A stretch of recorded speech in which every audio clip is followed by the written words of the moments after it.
Il y a une certaine logique dans les opérations de combat et les troupes se retrouvent dans différents territoires. Mais vous savez, nous avons ce vieux dicton qui n'est ni un proverbe ni une parabole, mais une vieille règle. Partout où un soldat russe pose le pied,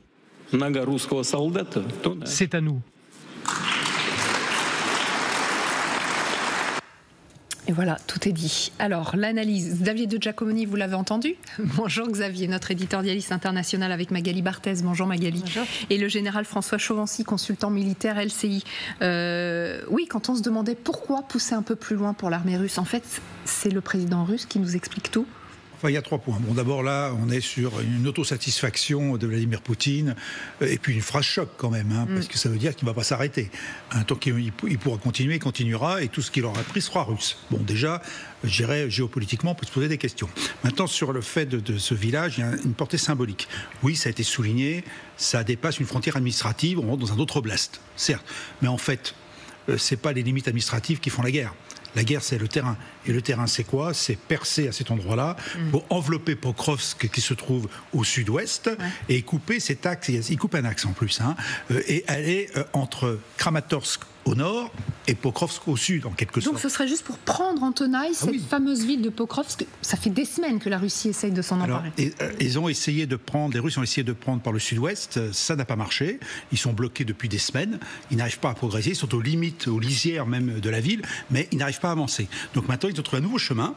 Un chemin au centre, à équidistance pratiquement entre Kramatorsk et Pokrovsk. Et là, il y a une faiblesse apparente qui est constatée et où les Russes semblent s'engouffrer, alors s'engouffrer peut-être un terme un peu fort, semblent pénétrer, même s'il y a des combats. Mais quand vous voyez les images qu'on nous a présentées, si elles sont bien de cette région-là, vous voyez la difficulté du combat. On voit à des kilomètres, il n'y a rien pour se protéger. Ce sont des villages rues, donc ça va être maison par maison, avec énormément, de zones couvertes par les tirs et par les drones. Donc on peut comprendre aussi que l'avancée sera difficile et que les contre-attaques ukrainiennes, dès lors que les Ukrainiens auront amené des réserves, s'il n'y avait pas eu de réserve à ce moment-là, pour combler le trou, puisqu'a priori il n'y avait pas de menace apparente, même si on regarde les cartes depuis maintenant plusieurs semaines, la progression était réelle dans cette zone-là.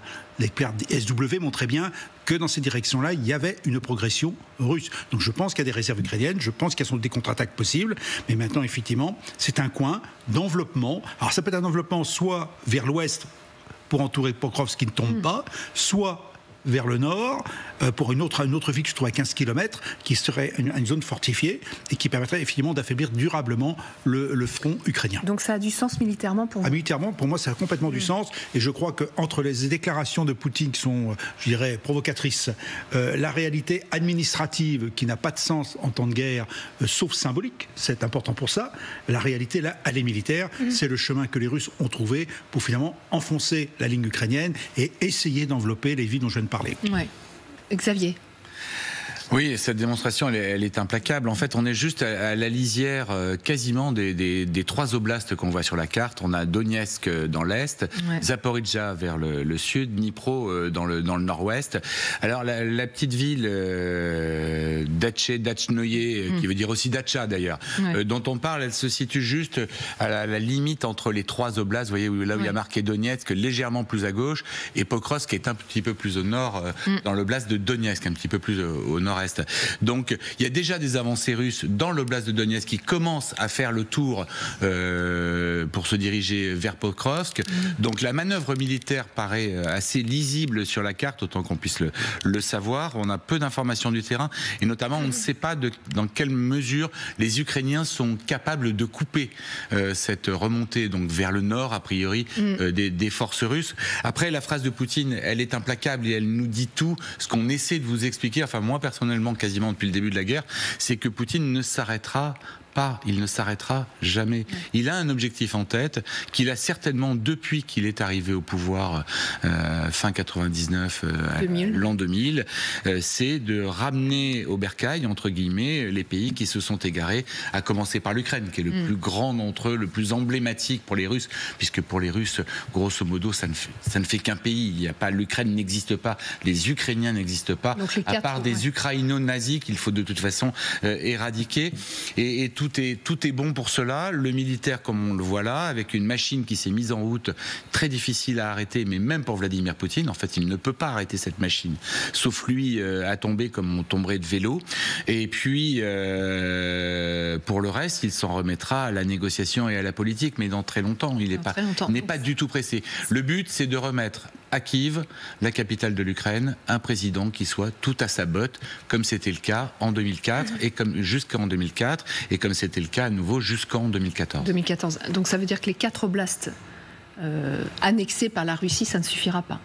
Ça ira plus loin. En tous les cas, on voit bien si on regarde la carte des oblasts que ces derniers temps, les Russes ont aussi mis un pied à Soumy de l'autre côté. On en est à 7 au total.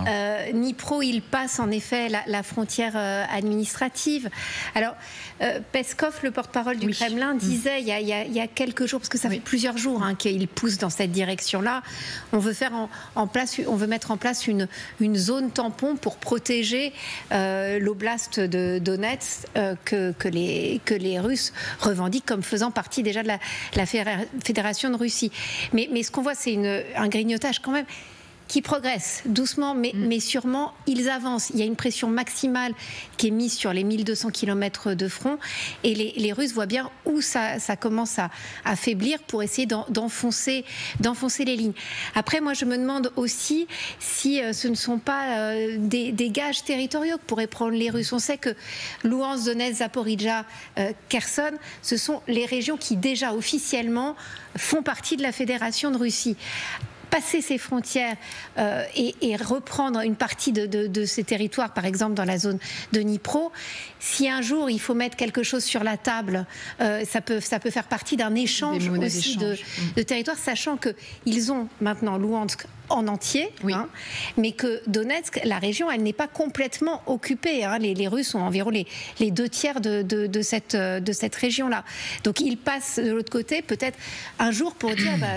on rend ça, mais alors on prend tout l'oblast en entier de Donetsk. Donnant. Ça peut être en tous les cas un point d'appui dans une négociation, mais en même temps on sent, et on l'entendait encore avec Poutine, on sent Poutine tellement déterminé à pousser son avantage en ce moment, avec les livraisons d'armes américaines qui sont en train de s'arrêter, en tous les cas pour certaines armes, avec quand même une armée russe qui est en train de monter en puissance. Il y a 15% de plus d'effectifs dans l'armée russe aujourd'hui qu'il n'y en avait au début de la guerre. Vladimir Poutine arrive à recruter. Or, on voit que côté ukrainien, c'est quand même très difficile, avec moins d'armes et maintenant des frappes, c'est ce que nous expliquera certainement Marianne Kotonov à Kiev, mais sur des centres de recrutement de l'armée ukrainienne. Donc cette offensive d'été, on voit qu'elle commence à quand même... Vraiment à monter en puissance. Vous parlez des centres, justement, parce que Marianne Kotonov, effectivement, nous attend. Avec Éric Joseph, vous êtes à Odessa en ce moment. Merci à tous les deux d'être en direct. Magali vient d'en parler et ça nous interpelle, alors que l'Ukraine a des gros problèmes d'effectifs en ce moment. Les centres de recrutement sont visés par l'armée russe. Alors, ils ont de tout temps été visés par des sabotages. Cette fois, ils sont bombardés.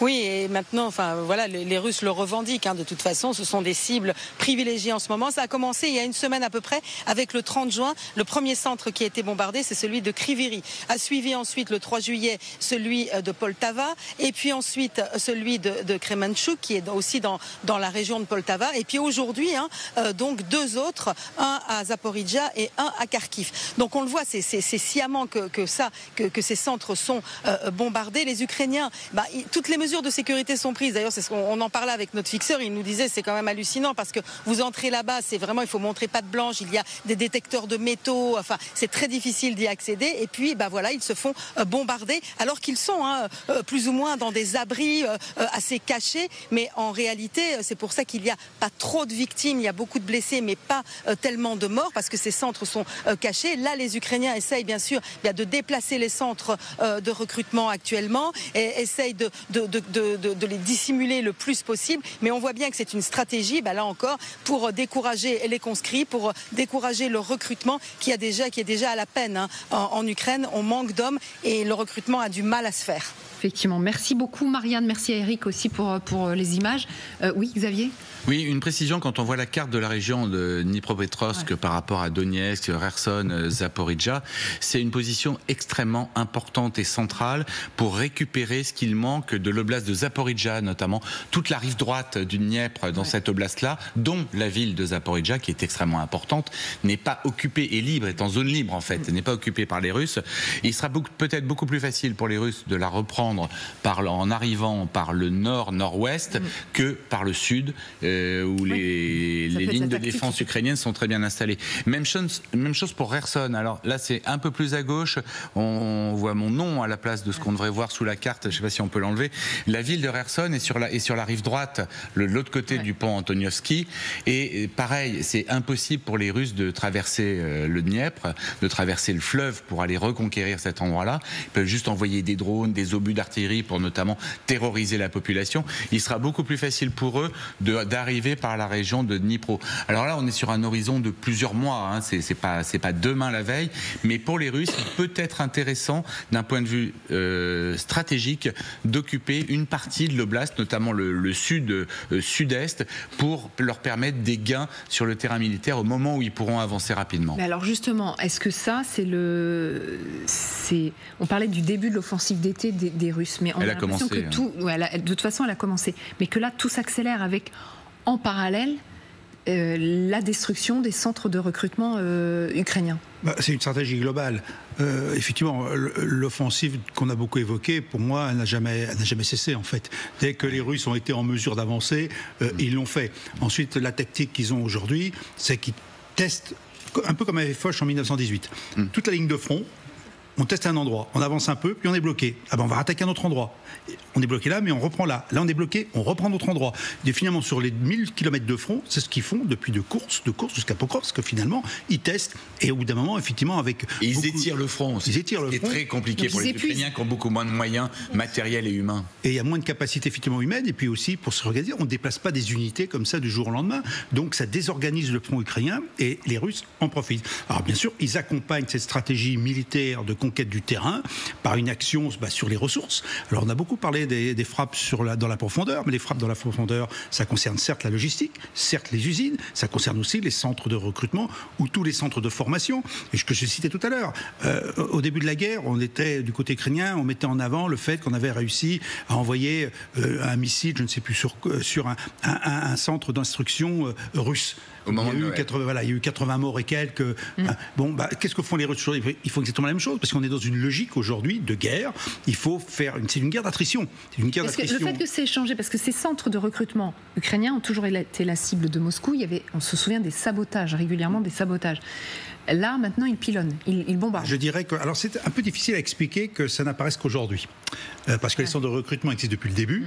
Il faut peut-être rappeler les chiffres. Aujourd'hui, il y a 100 000 dossiers de désertion du côté ukrainien, dont 60 000 pour l'année 2024. C'est un reportage de TF1. Donc, 60 000 l'année dernière, dossiers de désertion. Quand on fait un bilan de 100 000 hommes, alors que l'armée estimée ukrainienne est autour de 400 à 600 000, ça fait une masse énorme. Et on voit bien les problèmes d'effectifs. Donc, les ressources humaines font partie, je dirais, leur attrition fait partie de la stratégie acceptée par Vladimir Poutine, sachant qu'il est favorisé, ce qu'on n'arrête pas de dire, mais même si c'est un peu surprenant, qu'il a les capacités de recruter des combattants en permanence. Et on pourra toujours dire que les combattants sont mal formés, que c'est de la chair à canon, mais pour l'instant, moi, ce que je vois sur le terrain, c'est que la chair à canon, elle avance. Et donc, ça veut dire qu'au bout d'un moment, il y a une amélioration dans la formation, une amélioration dans le savoir-faire des combattants, et que les combattants continuent à être utilisés d'une manière pas forcément suicidaire. Voilà. Donc voilà, on en est aujourd'hui. Donc la ligne ukrainienne est en difficulté. Elle n'est pas en perdition, mais on est bien dans une logique, finalement, d'encercler les villes, parce qu'on l'a vu avec Bakhmout. Alors, il faut voir que ce qu'on vient de parler d'Achné est à peu près sur la route qui va de Pokrovsk à Bakhmout quand même. Ouais. C'est la même. Donc on a une certaine cohérence. Donc, et puis après, vous avez une autre route qui va sur Kramatorsk. Voilà. Donc là, il y a cette saisie, cette ligne, on dit toujours Lima 1, Lima 2. Ils ont obtenu ça. Maintenant, on va voir dans quel sens les forces russes vont pouvoir évoluer, soit vers l'ouest pour entourer Pokrovsk, soit aller sur une autre ville dont je n'ai pas tellement le nom aussi, Kostiantynivka, dont on parle beaucoup aussi, ou qui est l'objet finalement aussi d'une attaque russe actuellement. Et puis plus au nord, vous avez Kramatorsk qui se trouve en gros à 60 km, 70 km. Donc voilà cette zone. Donc il y a apparemment une faiblesse ukrainienne qui permet aux Russes finalement d'avancer. Alors bien sûr, avancer de combien de kilomètres, ça on n'en sait rien. Mais d'un autre côté, est-ce que les ressources russes derrière, parce qu'ils ont le même problème, les Russes, sont là pour exploiter? Est-ce que les Russes sont capables, une fois qu'il y a une percée, d'aller plus loin? Et ça, on ne l'a pas vu depuis 3 ans. Voilà la réalité. Non, mais on sent quand même que c'est un été à haut risque qui commence pour les Ukrainiens, parce que la poussée, elle est quand même là. Les Russes arrivent quand même à regarnir leurs effectifs. Ils vont pouvoir compter a priori sur 30 000 soldats nord-coréens en plus qui devraient arriver sur le front.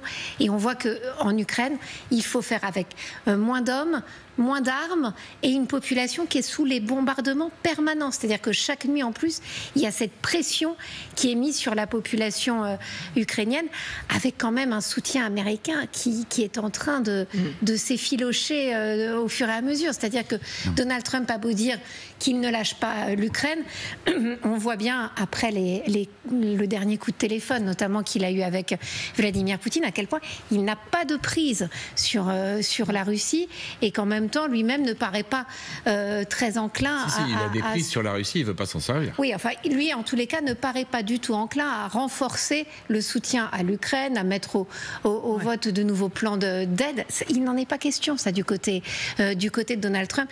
C'est dire si aujourd'hui, l'Ukraine est dans une position difficile.